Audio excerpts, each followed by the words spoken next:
Hello everyone, this is the first episode in a series where I'll be restoring lots of really cool lab equipment I got from my tech teacher. So recently, I finished high school and I was done with the robotics team, so I wanted to help my mentor out by packing up his tech room. So the first week to the second week, we packed up a lot of stuff, and I actually got to keep some of this stuff. Lots of robots and cool test equipment for me to fix. So Group A is electronics trainers, which teaches you how to use the fundamentals of electronics. We got some complicated ones and some simple ones. We have a CADET Trainer, which is probably the most expensive one in here. One of the more expensive items I did get, actually. And then the blue PCBs, which you can see scattered across the table, are like a puzzle, a jigsaw puzzle. You can assemble them, and they allow you to build a really big trainer and make different modules.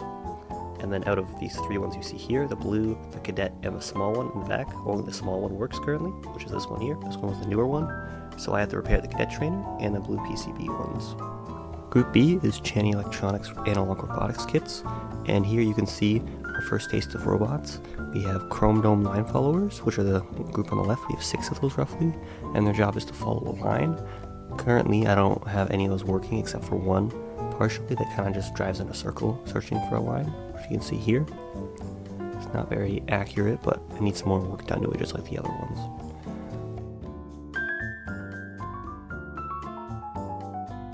The other half, the Chaney robotics kits, are the Pathfinder IR robots, and their job is they drive forward with an ultrasonic sensor, and if they detect an object in front of them, they reverse their direction, back up, and turn left, and then they drive forward.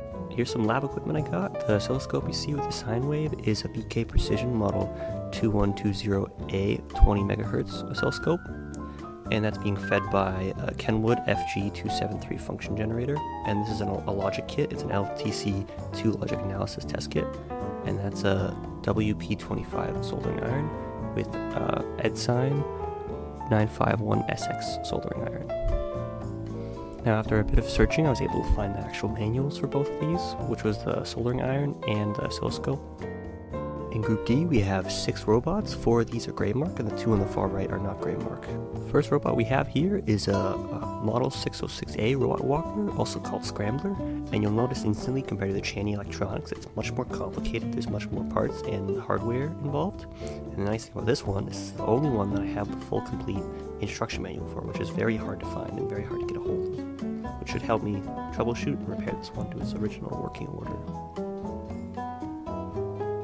Robot number 2 is a frog robot, and it's called the Velman KSR2 Roboter Frosch, and its job is basically when it detects sound, it does a little circle thing, and then it drives around. It's a bit of erratic behavior. Robot number 3 is Graymark Model 602A Blinky Line Follower Robot, and its job is to ride along a black line and make sure that it stays on that black line by correcting its course through an infrared sensor underneath the robot.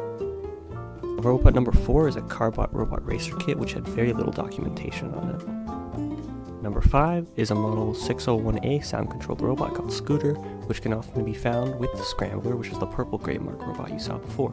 And this one does a similar thing with sound, except this one's missing a gear, unfortunately, so that might make it a bit difficult. I could probably try to 3D print this part, but I'm not sure how that will work out. It also has Graymark on it. But not least, number 6, my favorite robot that I got, 603A, is a programmable robot which is called Copycat, and it comes with a remote control, believe it or not, that allows you to program instructions into it and have it react. This one came with an IC chip that was damaged severely and had some of the legs missing, so I had to remove it with some logic chip puller. So I'll have to either replace that or try to repair the current one that I have. It's a really cool one. Repair lots of these only lots of components. So it's nice that I actually managed to get quite a few component drawers full of components from my tech teacher and my mentor. So as you can see here, we have some parts that I've sourced and organized for some of the robot repairs. We also have some logic chips which I can use on some of the robots. And then we have some electrical connectors which I can use on some custom projects. And there's also lots of motors and some nuts and bolts and other hardware that might be helpful. This right here is my unfinished sorting system for all my electrical components that I'm working on. This unit right here has 30 drawers in total. It's 2 separate units stacked on top. And I have all my main components that I use quite a bit just organized in here, which is nice. Additionally, I got a larger organizer which still needs a lot of work. You'll see that in a couple seconds. That one has a lot of ICs and other components, but I'll sort that eventually. In episode 2, I plan on restoring this, which is an electronics cadet trainer. It's an E&L Instruments one. I have the complete schematics, and one of the books about it, which should be nice and helpful for it. It currently does not power on at all, so we'll need some internal electronics work, and I'm pretty sure some of the modules, like the panels and the switches, need some replaced components on there. And this thing's very expensive, so it should be a lot of fun to fix because I got it for free. Thank you so much for watching, and like and subscribe if you'd like to see part 2 of my restoration series, where I continue to work on some more of my things that I got and some more robots in the future.